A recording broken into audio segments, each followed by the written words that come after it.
Baik, bismillahirrahmanirrahim. Assalamualaikum warahmatullahi wabarakatuh. Waalaikumsalam Alhamdulillah warahmatullahi wa wabarakatuh. syukurillah asyhadu an la ilaha illallah wa asyhadu anna Muhammad abduhu wa rasuluh. Jadi alhamdulillah pada subuh pagi hari ini kita akan bahas tentang buku kami dari Keluarga SP Indonesia dengan judul Panduan Workshop Dasar Sains Tauhid, Kurikulum Tauhid dan Ilmu Kedokteran Sejarah untuk mengatasi krisis penyakit, ya, disabilitas, kriminalitas, konflik, perang, dan bencana di akhir zaman. Di buku ini ada sekitar 700 halaman kami tulis sejak masuk COVID-19. Ini untuk lengkap pada buku yang kedua, ini panduan dokter sejarah dalam mengatasi stres, depresi, COVID-19, perang, Ukraina, perang nuklir, dan perang dunia ketiga. Ini ada lagi, ya, ini Sains Tauhid, ya, buku yang ketiga. Ini rencana Allah yang sangat besar dan sangat baik untuk seluruh umat Islam dan umat manusia melalui Keluarga SP Indonesia dan COVID-19. Nah, pada pagi hari ini kita akan perdalam, ya, dua pertanyaan. Mengapa agama Islam dan sains modern tidak berdaya dalam mengatasi perang Palestina? Ya. Ini ada pertanyaan besar kita, ya, di mana perang Palestina adalah perang yang sangat destruktif pada hari ini. Sampai hari ini tidak ada gambaran solusi, ya, secara akademik bagaimana perang Palestina ini bisa berakhir dengan sebuah kebaikan. Dan dampaknya sangat luar biasa dan berdampak juga pada seluruh umat Islam dan umat manusia, memperburuk krisis ekonomi, memperbanyak kematian tragis dan mengerikan sejak pecahnya perang Ukraina pada bulan Februari 2002. Nah, pertanyaan kita hari ini adalah pada pagi hari ini adalah mengapa agama Islam dan sains modern tidak berdaya dalam mengatasi perang Palestina? Nah, kita ketahui agama Islam ini adalah agama yang menjadi spirit perjuangan daripada masyarakat Palestina.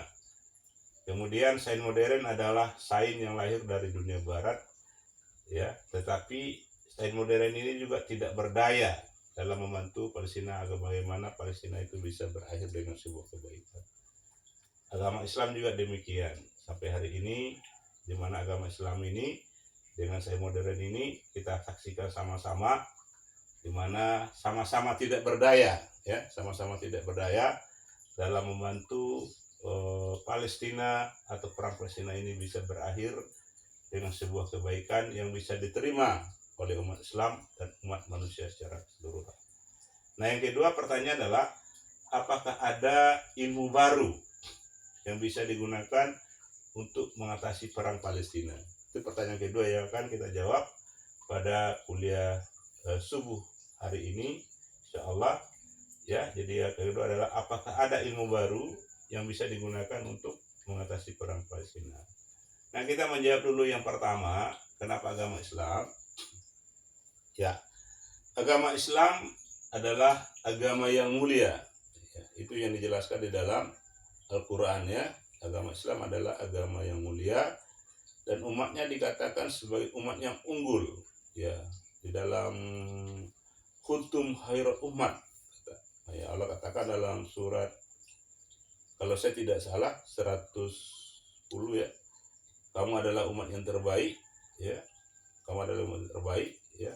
Nah, tapi faktanya, ya, kita adalah umat yang babak belur, ya, babak belur. Sebagaimana hadis daripada Rasulullah mengatakan, kita hari ini seperti buih di lautan, banyak tapi tak berdaya. Tidak berdaya mengatasi masalah sendiri, akhirnya menjadi korban daripada konflik peradaban. Nah, itu. Jadi agama Islam tadi secara teorinya dikatakan sebagai agama yang mulia dan umat Islam adalah umat yang unggul. Tetapi secara faktualnya kita melihat bahwa agama Islam dilecehkan, Al-Qur'annya dibakar, umat Islamnya dihabisi, tapi tidak berdaya membela diri dan tidak bisa menyelesaikan masalah sendiri. Ya. Di mana letak permasalahannya? Ya, karena dijawab oleh surat Al-Alaq ayat 1 sampai 5. Ya, saya dijawab oleh surat Al-Alaq ayat 1 sampai 5. Bismillahirrahmanirrahim. Iqra bismi rabbikal ladzi khalaq, khalaqal insana min 'alaq, iqra wa rabbukal akram, allazi 'allama bil kalam, 'allamal insana ma lam ya'lam. Ya. Artinya Allah katakan, bacalah dengan menyebut nama Tuhanmu yang menciptakan manusia dari segumpal darah. Kemudian bacalah Tuhanmu yang maha mulia, yang mengajar manusia dengan pena dan mengajarkan apa-apa yang manusia tidak tahu. Nah, berangkat dari ini adalah surat dan ayat pertama yang Allah turunkan kepada Nabi Muhammad untuk umat Islam dan umat manusia. Diketahui bahwa bacalah. Ya, artinya apa? Di situ Allah menyuruh tugas pertama daripada umat Islam ketika telah menerima agama Islam adalah melakukan penelitian. Ya, amatilah, bacalah, amatilah, telitilah.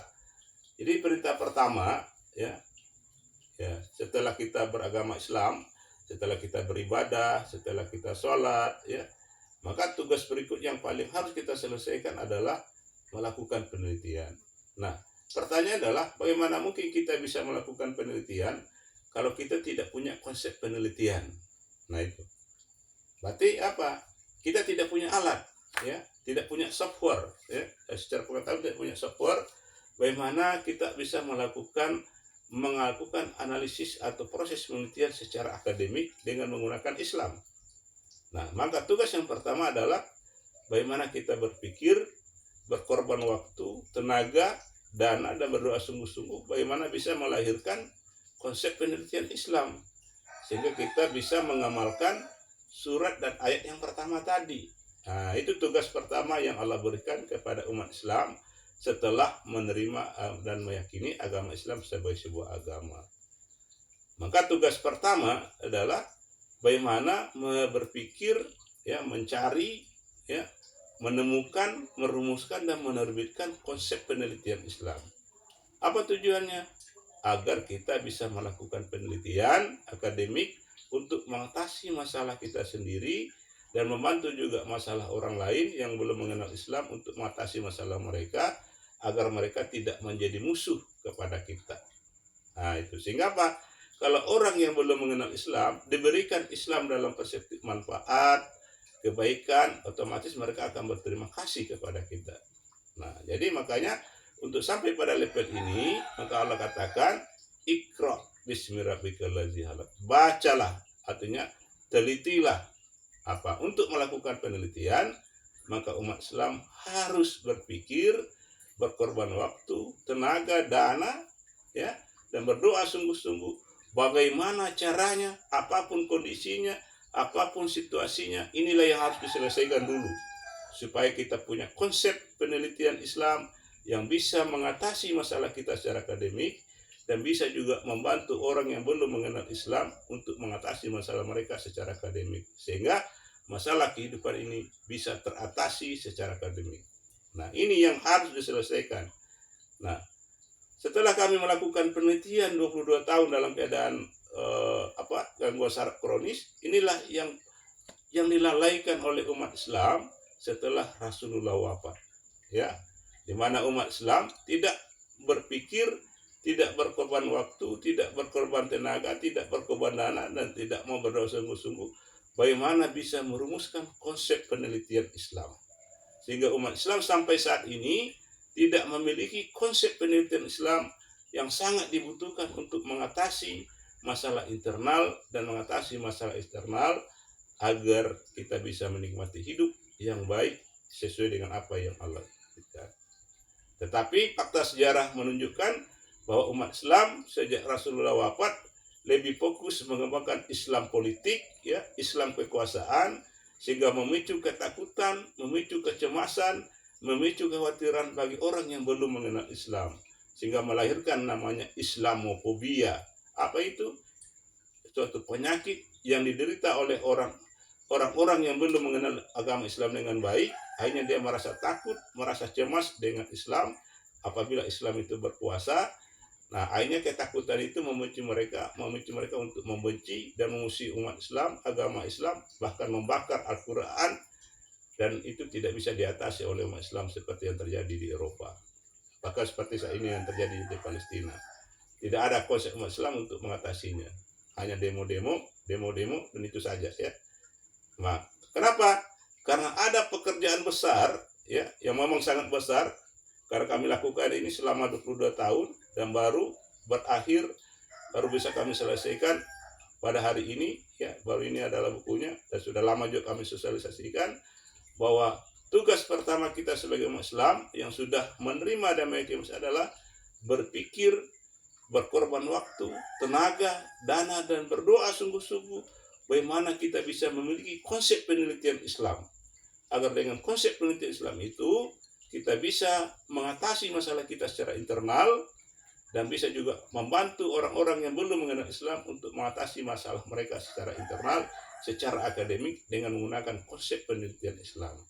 Nah, ini yang harus dilakukan dan harus diselesaikan apapun kondisinya, baik dalam keadaan sakit, sehat, kaya, miskin, pejabat, rakyat, harus bersatu untuk melahirkan konsep penelitian Islam ini, karena adalah kebutuhan dasar kita untuk menyelesaikan masalah kehidupan ini yang kita alami sendiri dan orang lain secara akademik yang dipandu oleh Allah Subhanahu wa taala.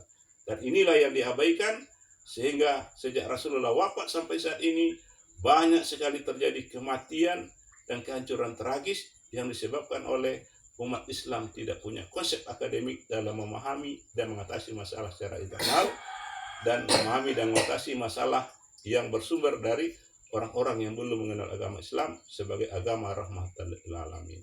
Nah, ini yang kita menjawab. Itu dari sisi agama Islam. Jadi dari sisi agama Islam kita sudah ketahui bahwa sebab utama daripada kenapa umat Islam ya tidak bisa mengatasi Palestina karena umat Islam tidak memiliki konsep penelitian Islam sampai saat ini ya, di mana umat Islam faktanya justru menjadi konsumen dan bergantung kepada konsep penelitian Barat ya, yaitu sains modern dalam memahami atau mengatasi masalah krisis, penyakit ya, disabilitas ya, kemudian konflik, perang, dan bencana alam. Nah, makanya umat Islam tidak bisa. Kenapa? Karena umat Islam sudah memiliki agama Islam. Agama Islam adalah agama yang normal, agama yang mulia. Tetapi umat Islam malas berpikir, malas berkorban waktu, tenaga, dana, dan berdoa sungguh-sungguh untuk bisa bagaimana menjalankan tugas yang Allah berikan pada surat Al-Alaq ayat 1-5 tadi. Ya, sehingga sampai saat ini, di mana umat Islam sudah berusia 1400 tahun, tetapi umat Islam belum memiliki konsep penelitian Islam sebagaimana yang Allah inginkan. Dan sekarang sudah ada di dalam buku ini ya. Ada 4 buku yang sudah kami kelola, kami terbitkan secara maraton sejak COVID-19 sampai saat ini. Ini adalah buku yang kedua ya, panduan workshop dasar sains tauhid, kurikulum tauhid, dan ilmu kedokteran sejarah. Ya, ini adalah hasil daripada kami berpikir, berkorban waktu, tenaga, dana, dan berdoa sungguh-sungguh bagaimana bisa melaksanakan tugas nomor 1 yang Allah berikan dalam surat Al-Alaq ayat 1-5. Ini berawal sejak tahun 2002 dan terus bekerja hari-hari, dan sekarang baru ada hasilnya dalam bentuk satu paket sains Islam terpadu, yaitu terdiri dari ilmu kedokteran sejarah, sains tauhid, kurikulum tauhid, dan kurikulum tauhid multikultural. Nah, itu ya, itu yang pertama untuk menjawab soal yang pertama ini. Kenapa agama Islam tadi tidak bisa mengatasi perang Palestina? Karena sampai saat ini kita umat Islam belum memiliki konsep penelitian Islam sebagaimana yang diamanahkan oleh Allah dalam surat Al-Alaq ayat 1-5.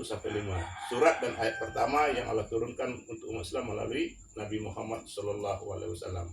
Kenapa itu bisa terjadi? Karena umat Islam lebih mengutamakan Islam politik daripada mengembangkan Islam sebagai konsep akademik. Ya, sehingga itulah sebabnya sampai sudah berusia 1400 tahun kita ini belum memiliki konsep penelitian Islam. Alhamdulillah kami dari keluarga LCP ya sejak telah berpikir berkorban selama 22 tahun sejak tahun 2002 sampai sekarang dalam keadaan sakit dengan serba kekurangan. Allah berikan kami petunjuk dan pertolongan hingga kami berhasil melahirkan konsep penelitian Islam yang sudah kami terbitkan dalam satu paket buku, yaitu Sains Islam Terpadu yang terdiri dari ilmu kedokteran sejarah, kurikulum tauhid, sains tauhid, dan kurikulum tauhid multikultural. Oke, kita lanjut yang kedua ya. Kita bicara tentang sains modern. Tadi tentang agama Islam. Kenapa sains modern gagal juga mengatasi daripada perang Palestina sehingga bisa memicu perang nuklir dan perang dunia ketiga, dan itu akan mengancam seluruh umat Islam dan umat manusia karena perang nuklir adalah perang yang sangat dahsyat ya, seperti yang terjadi di Hiroshima dan Nagasaki. Nah, kenapa? Sekarang kita jawab lagi. Kenapa sains modern tidak mampu, tidak berdaya? Kita ambil sampel saja adalah perang Ukraina. Perang Ukraina lebih awal muncul daripada perang Palestina. Perang Ukraina ya muncul pada bulan Februari 2022. Artinya sudah berjalan 2 tahun lebih. Ya. Tapi faktanya sampai saat ini perang Ukraina tidak berakhir, justru semakin memanas. Di mana perang Ukraina adalah perang antara kubu Rusia dan sekutunya melawan Amerika dan sekutunya. Dalam perspektif ideologis, perang Ukraina adalah perang ideologi antara Rusia yang masih beraliran komunis dengan Amerika yang beraliran kapitalis. Nah, dalam perspektif sains, ini menandakan bahwa sains modern sudah gagal dalam membantu perang Ukraina. Kenapa? Karena perang Ukraina intinya adalah perang antara Eropa Barat dengan Eropa Timur. Eropa Barat diwakili oleh Amerika CS, Amerika itu adalah perwakilan Inggris, ya, Belanda dan kawan-kawan. Sementara Rusia mewakili Eropa Timur dan sekitarnya, yang dipicu oleh Ukraina yang ingin bergabung menjadi masyarakat kapitalis, tidak mampu lagi hidup dengan masyarakat komunis seperti itu. Tetapi ketika Ukraina ingin bergabung menjadi masyarakat kapitalis, memicu kecemasan Rusia sebagai negara terbesar yang masih mempertahankan ya masalah sejarah yang tersinggung. Makanya Putin menjadi marah. Nah, dari situ kita bisa melihat bahwa yang paling penting di sini, kenapa sains modern gagal? Ya, faktanya demikian. Sampai saat ini sudah hancur-hancuran dan Barat tidak bisa mengatasinya. Barat dalam sini artinya adalah, kalau di kajian ini adalah mewakili Eropa Barat dan Eropa Timur. Ya, karena Eropa Timur dan Eropa Barat itu sama. Barat saja artinya begitu. Artinya apa? Kalau seandainya sains modern itu mampu, tidak mungkinlah orang Barat mau berperang hancur-hancuran seperti itu. Kan rugi. Menangis, kaum ibu menderita, ya. Kenapa bisa demikian? Itu menandakan bahwa sains modern mengalami kebuntuan. Nah, sains modern ini diajarkan di seluruh dunia, termasuk di Indonesia kita ini. Nah, apa kelemahannya sains modern? Kelemahan mendasar daripada sains modern yang kami temukan berdasarkan penelitian mandiri adalah mengabaikan Tuhan, mengabaikan Allah dalam proses pengajaran. Ya. Jadi sains modern itu adalah sains yang memisahkan Tuhan dengan sains itu sendiri. Nah, pertanyaan sederhana dalam konteks sains Islam, nah bagaimana mungkin kita bisa mendapatkan hidup yang sehat dan berkah di mana seluruh pengetahuan kita tidak mengingat Allah Subhanahu wa taala. Matematika, sejarah, biologi, kedokteran, kesehatan, semuanya mengabaikan Allah. Nah, Allah adalah raja pengetahuan. Ya, seakan-akan manusia ini lebih tahu daripada Allah. Nah, bagaimana seorang dokter yang ahli, bagaimana seorang ahli kesehatan yang ahli, bagaimana seorang antropolog yang ahli mengabaikan Tuhan, raja pengetahuan dalam proses pengembangan akademiknya, di mana Allah tidak marah. Bahkan sebagian dari mereka mengatakan Tuhan itu tidak ada dan segala macamnya. Ngapa bisa demikian? Karena sains modern itu lahir dari Barat, dan Barat itu belum mengenal agama Islam. Kenapa Barat tidak mengenal agama Islam? Karena dia terkena Islamofobia. Apa itu Islamofobia? Lahir daripada umat Islam yang lebih mengedepankan Islam politik daripada mengembangkan Islam sebagai konsep penelitian akademik. Islam politik adalah memburu kekuasaan. Kekuasaan adalah berkuasa. berkuasa cenderung menindas orang yang dikuasai. Kalau konsep akademik, konsep penelitian adalah bagaimana memahami, mengatasi masalah secara akademik kita sendiri dan orang lain agar masalah itu bisa diatasi dengan baik. Jadi beda hasilnya. Makanya Islamofobia itu dipicu oleh Islam politik. Kenapa? Islam politik cenderung pada kekuasaan, dan kekuasaan itu cenderung menindas, membuat orang cemas, takut dengan Islam itu sendiri. Makanya Islam sudah masuk di barat selama 700 tahun, tidak membuat Islam itu bisa diterima oleh dunia barat. Kenapa? Karena Islam politik membuat barat menjadi takut, menjadi cemas. Beda kalau kita kembangkan yang ini, ya, Said Islam ini, maka kita membantu kita menyelesaikan masalah kita secara akademik, kemudian membantu juga mengatasi barat secara akademik, sehingga barat dan Islam bisa mengatasi masalah sama-sama menuju pada kebaikan bersama. Tidak ada yang dikalahkan, semuanya menang, semuanya sebagaimana yang Allah inginkan. Nah, jadi sains modern tadi mengalami kegagalan karena sains modern ada suatu konsep kelemahan, yaitu mengabaikan Tuhan secara konseptual dalam proses pengajaran dan pengembangan akademik. Kesalahannya yang fatal yaitu mengabaikan Allah sebagai raja pengetahuan. Nah, bagaimana kalau kita raja dalam konteks manusia, kemudian rakyat lewat-lewat saja dan mengaku dia tidak mengabaikan kita, otomatis kita marah. Nah, seperti inilah para dosen, para guru, para peneliti di seluruh dunia yang menggunakan sains modern tidak mengingat Allah dalam proses penelitiannya, karena belum ada konsep penelitian yang menyebabkan pengetahuan itu membuat orang ingat, dekat, dan takut kepada Allah. Dan alhamdulillah melalui proses penelitian mandiri selama 22 tahun mengenai penyakit disabilitas mental yang saya alami sendiri dan gangguan kronis, sekarang sudah hadir sains Islam terpadu, yaitu konsep penelitian Islam yang menyebabkan guru, dosen, peneliti, mahasiswa, masyarakat untuk bisa ingat, dekat, dan takut kepada Allah secara akademik dengan menggunakan teori dan metodologi tauhid. Nah, teori dan metodologi tauhid itu adalah teori dan teknologi baru yang berhasil kamu temukan yang bisa menyatukan agama Islam dengan sains modern. Maka dengan demikian kita bisa langsung menjawab, adakah ilmu baru yang bisa digunakan untuk mengatasi perang Palestina?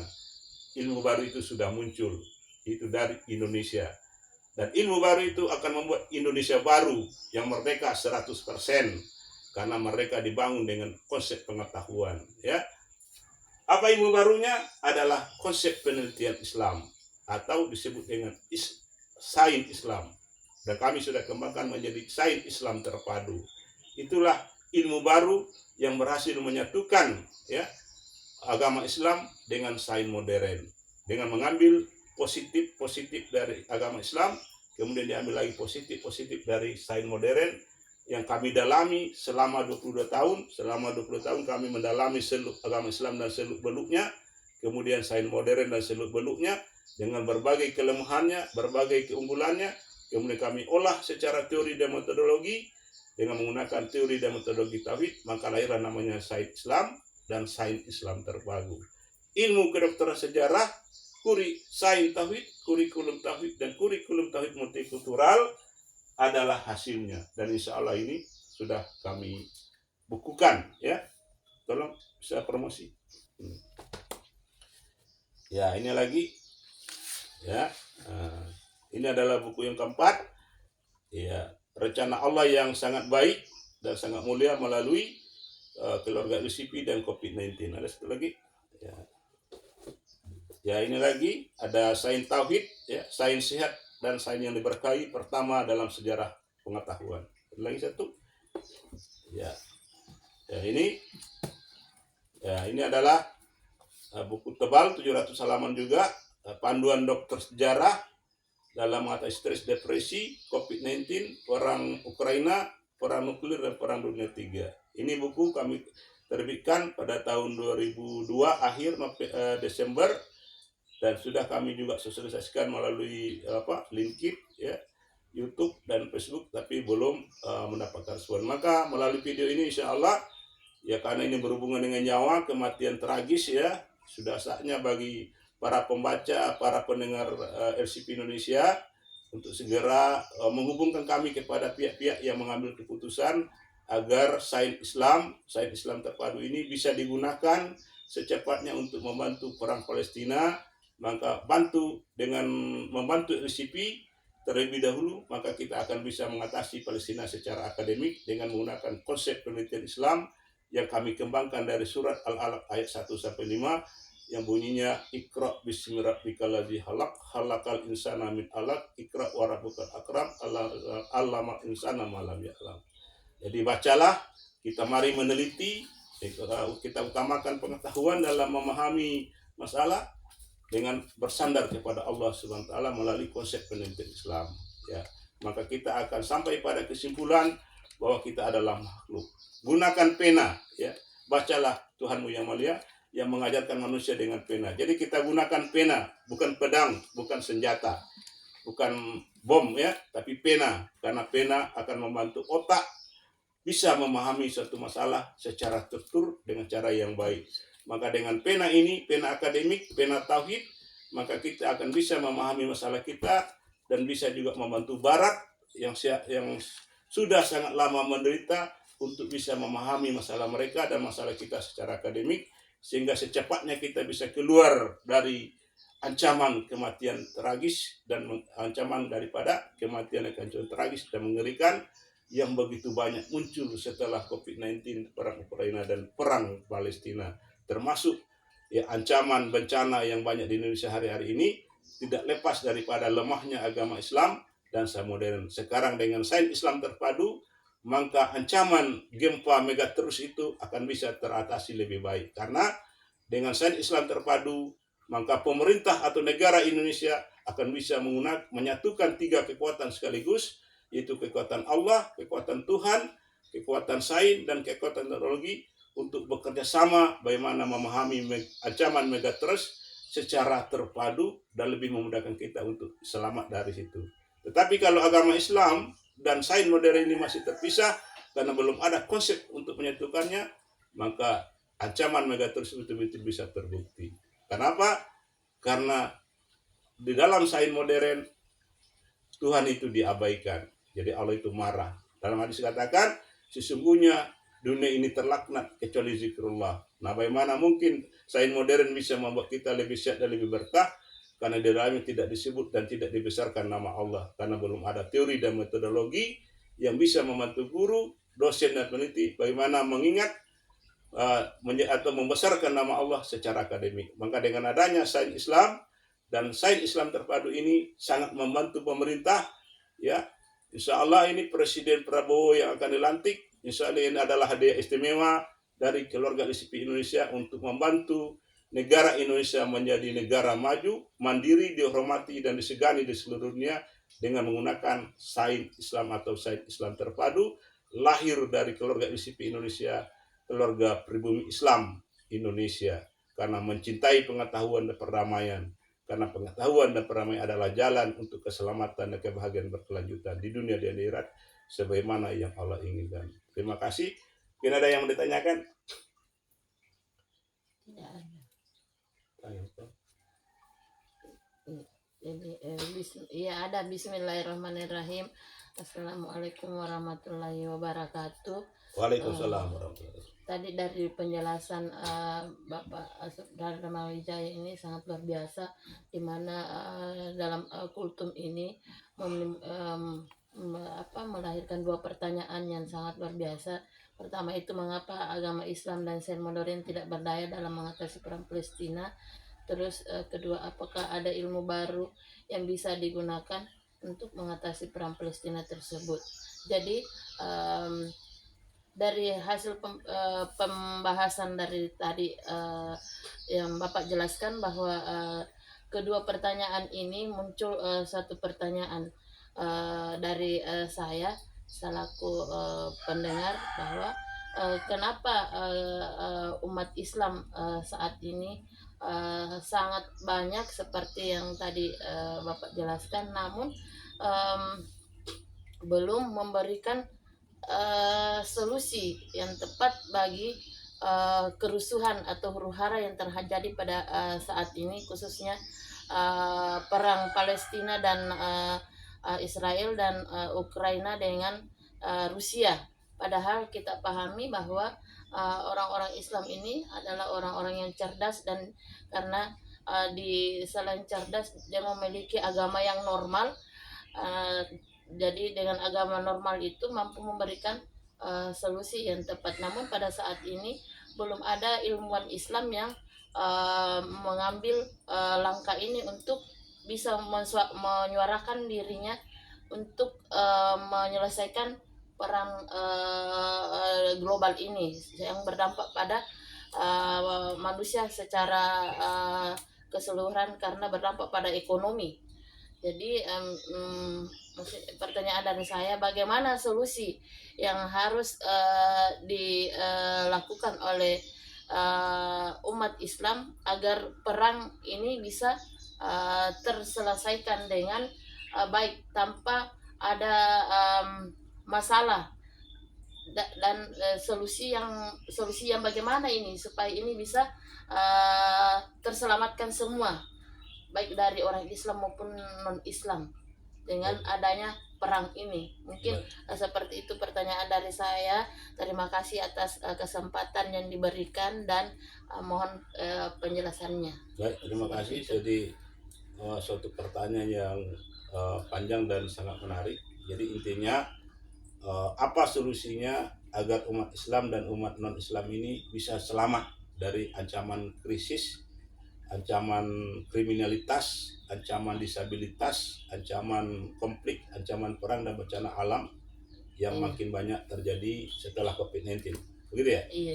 Jadi ini pertanyaan besar yang ya aslinya membutuhkan berbagai pendekatan bidang ilmu sebenarnya, karena di dalamnya masuk biologi, masuk geografi, masuk sejarah, masuk kesehatan.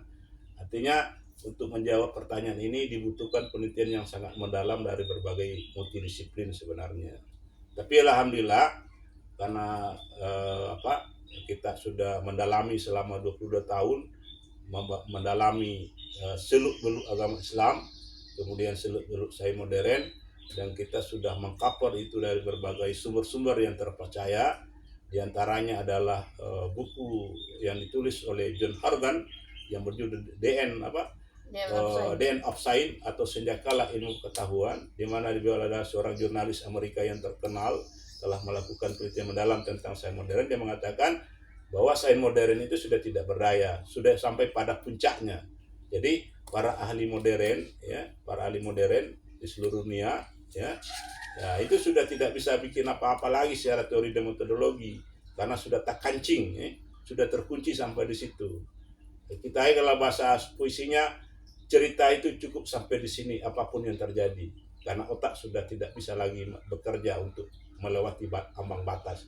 Kalau dipaksa lagi maka ujungnya masuk rumah sakit jiwa, karena para ilmuwan bingung bagaimana mencari mengatasinya. Nah itu ya, itu dari segi sains modernnya.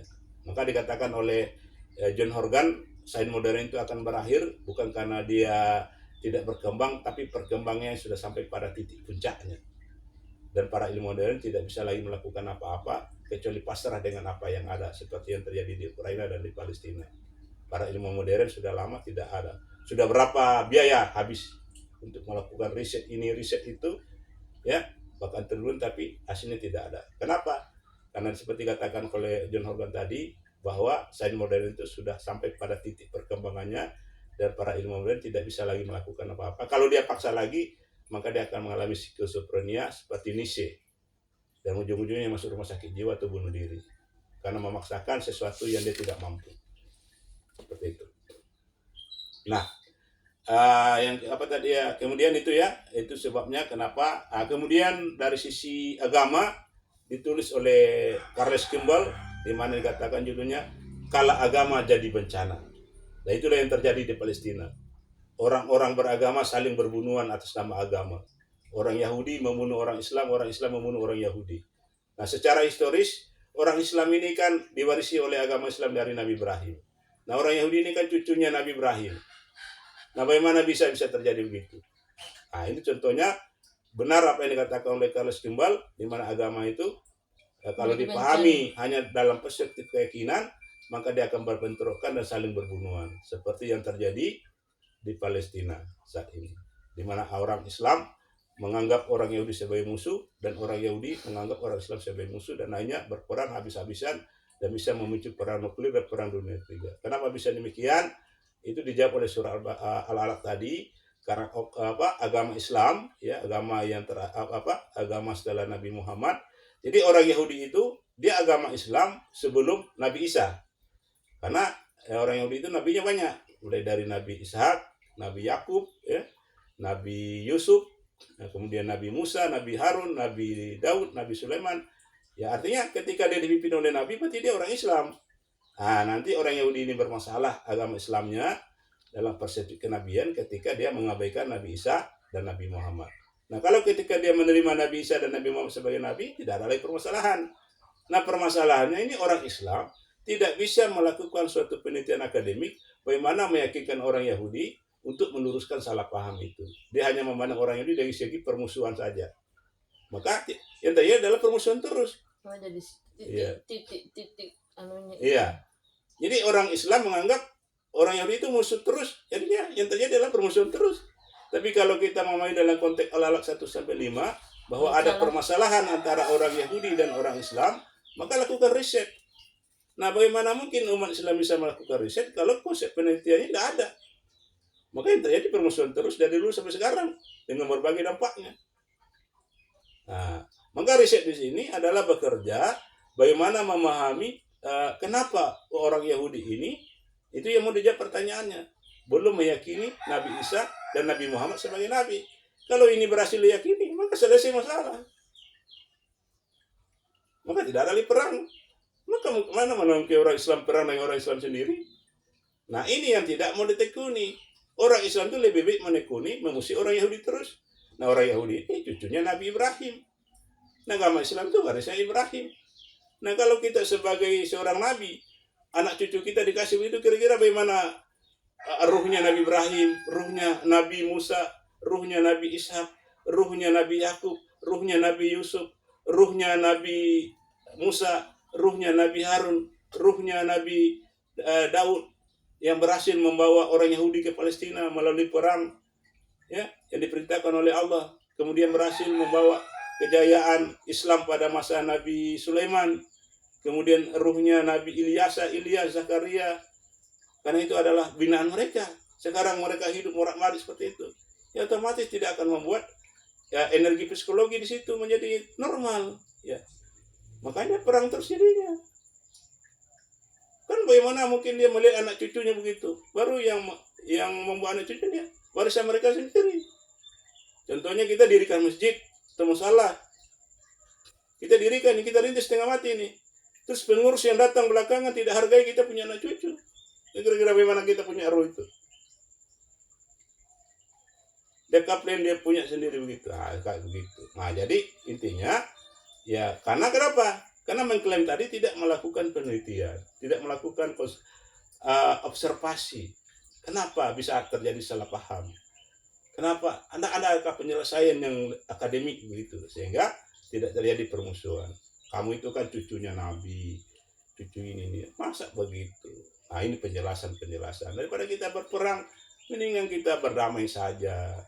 Bagaimana caranya supaya bumi Palestina ini bisa diolah baik-baik begitu. Masa bunuh-bunuhan terus begini? Nah, beginikah tujuan Tuhan menciptakan kita? Kalau begitu, dia baik-baik. Otomatis orang juga tidak mau berkelahi kalau begitu. Tapi kalau menganggap mereka musuh terus ya, mereka juga akan memandang kita musuh. Karena mereka sudah salah pengetahuan. Jadi kita yang punya normal pengetahuan ini memiliki tanggung jawab moral untuk menjelaskan kepada mereka secara akademik. Itu salah paham, bukan begitu. Kamu kan cucu Nabi, keturunan Nabi, masa begitu? Kita saja bukan keturunan Nabi ini, kita hargai warisan nenek moyangmu, masa aku tidak mau hargai? Gimana? Jadi dialog-dialog akademik seperti ini yang harus dibangun, bukan dialog-dialog bom. Kalau bom dikasih mereka, berarti otomatis mereka juga bawa bom kembali, karena mereka punya teknologi yang lebih bagus, berarti bomnya lebih canggih.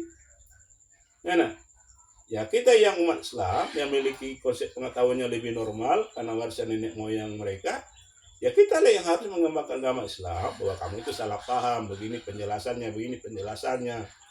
Ya mungkin awalnya agak berat, tapi lama-lama setelah melihat fakta bahwa perang itu tidak bagus juga buat mereka, membuat mereka stres, tahambur kiri kanan, otomatis mereka juga akan terima. Tetapi karena kita menganggap mereka musuh terus dan tidak memberi mereka kesempatan hidup normal, ya wajar juga. Siapa yang mau hidup mati, pasti juga mereka akan mempertahankan diri dan merancang strategi bagaimana menghabisi kita. Karena berlaku rumus, siapa yang meniup angin, maka dia akan menuai badai.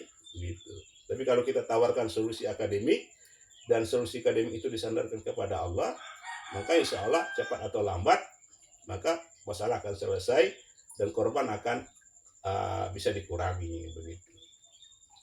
Nah, coba bandingkan sebelum dengan 7 Oktober, berarti jauh lebih besar korban saat ini. Maka ada kemarin jejak pendapat sudah ada penurunan bahwa itu adalah suatu kesalahan serangan 7 Oktober itu.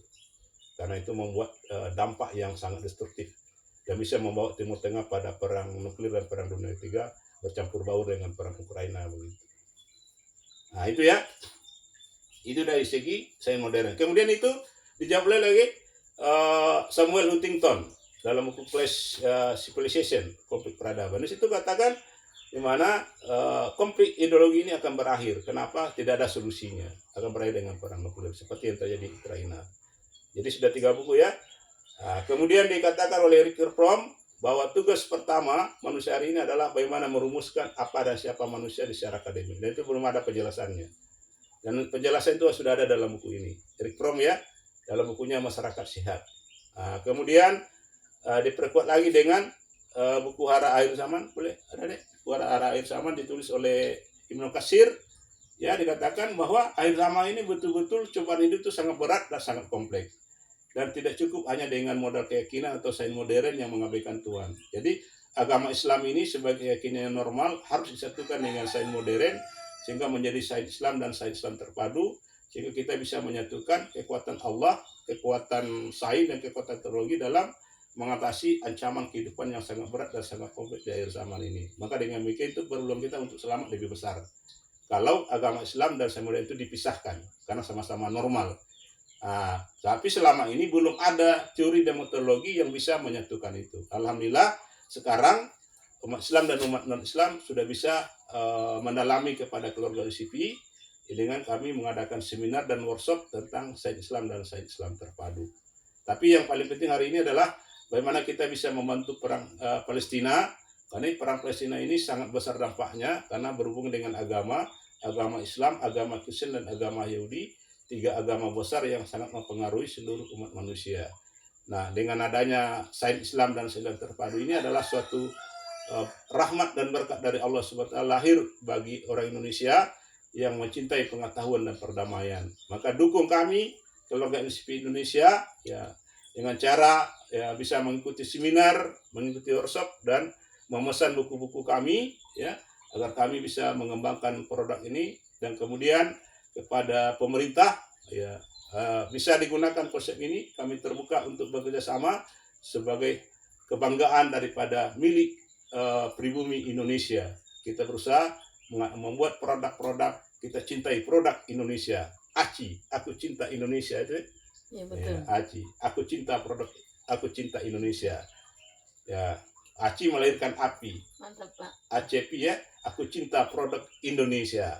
ACI, ACPI. Aku cinta Indonesia akan melahirkan pelaku aku cinta produk Indonesia. Sains Islam terpadu adalah murni karya daripada kaum pribumi Islam Indonesia yang mencintai pengetahuan dan perdamaian untuk keselamatan dan kebahagiaan berkelanjutan di dunia dan akhirat sebagaimana yang Allah inginkan. Saya kira demikian, pertanyaannya sangat luar biasa. Insya Allah ikuti terus channel UCP Indonesia.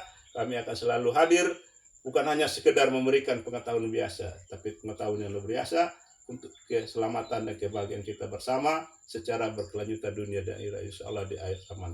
Wassalamualaikum warahmatullahi wabarakatuh. Waalaikumsalam warahmatullahi wabarakatuh.